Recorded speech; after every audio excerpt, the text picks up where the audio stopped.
Hey y'all, so welcome back. Yesterday we practiced completing the I can identify the steps that solve the problem in a story together. And we practiced with the book Mango, Abuela, and Me. We identified the problem and went through these steps here before identifying the solution. And I wanted to, just like we did for sequencing the events of the story, just make a quick step chart about what you're going to be doing to complete this worksheet yourself, because I'm going to be asking you after this lesson to read your own book and then complete page 6 of your packet, where it looks the same, but in this case, it'll be for a story that you read on your own that we didn't practice together. So this anchor chart is all about the steps to solving a problem.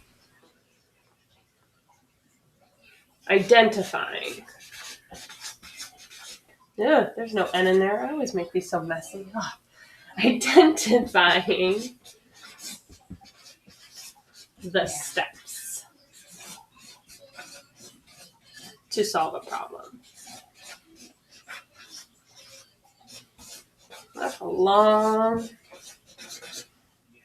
title. Sorry about that. That's what it is. Okay, so I'm going to zoom us in.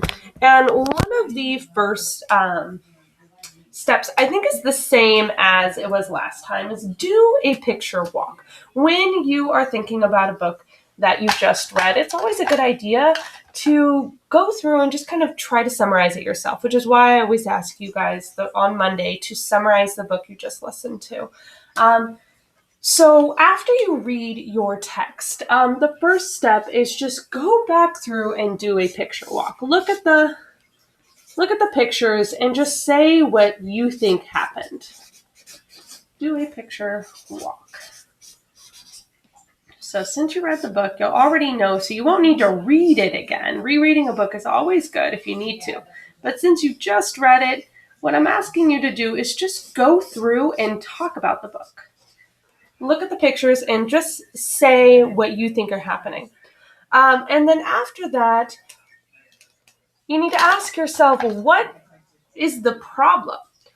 What is the challenge for the character? What is going wrong in the story? So when you're thinking about the problem, what is the problem?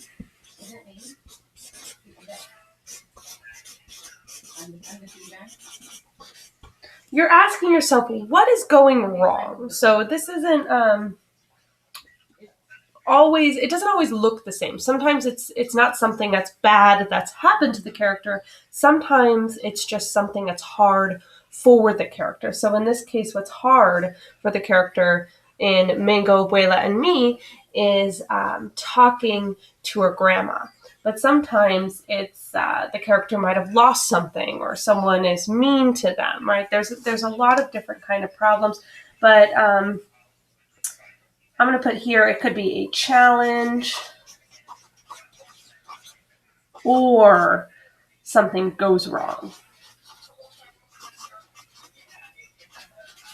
So I'll put someone kind of going boom, a little sad face, because they're not happy. There's something that is hard for them or going wrong in this story.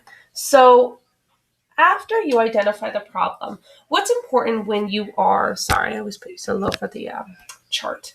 What's important that we're practicing on this worksheet is not just going to the end of the story. Now, you know the problem and ta-da, they solved it. But noticing that the character does more than one thing, that they struggle, just like we do in life all the time. When there's a problem, we don't just magically know how to fix it. We have to try something.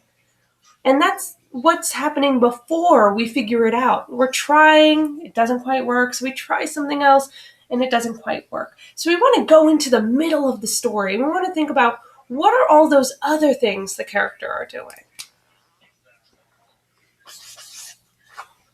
So we're thinking about, what does the character try first?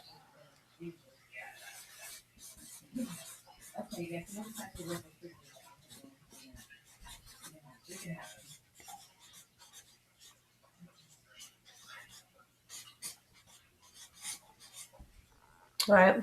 Can you see that? Okay. So it's an argument between seeing my face or seeing the chart.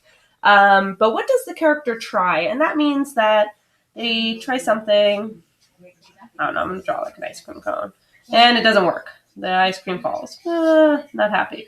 But then they go and they try again. And then maybe this time, the first time doesn't work.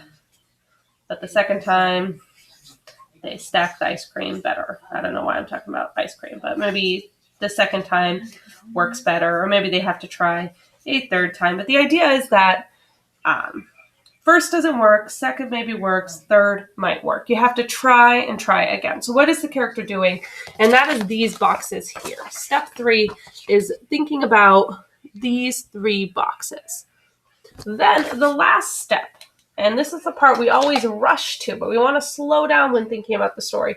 The last step is thinking, what worked? What is the solution?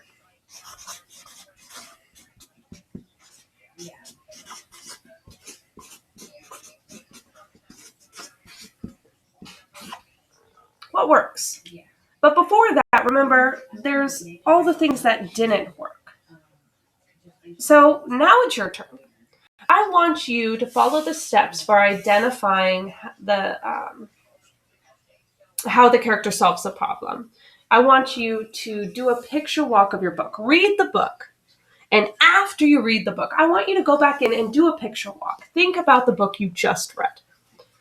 Then think about what is the problem. Remember, this could be something that's a challenge, or it could be one thing that just went completely wrong.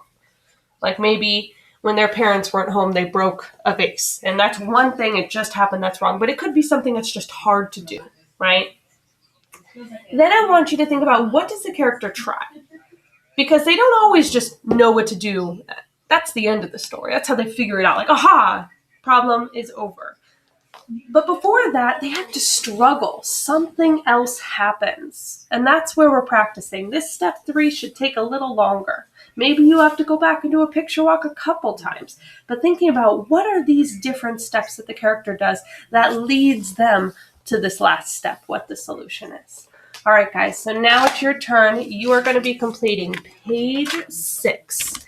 After reading your own book at home, I gave you some in your packets, or maybe there's one on Raz-kids that you want to read. That's fine too. Find a good book, one that has a nice, good problem, and then after you read it, go through the steps on this chart and complete your worksheet. All right. Have a great day.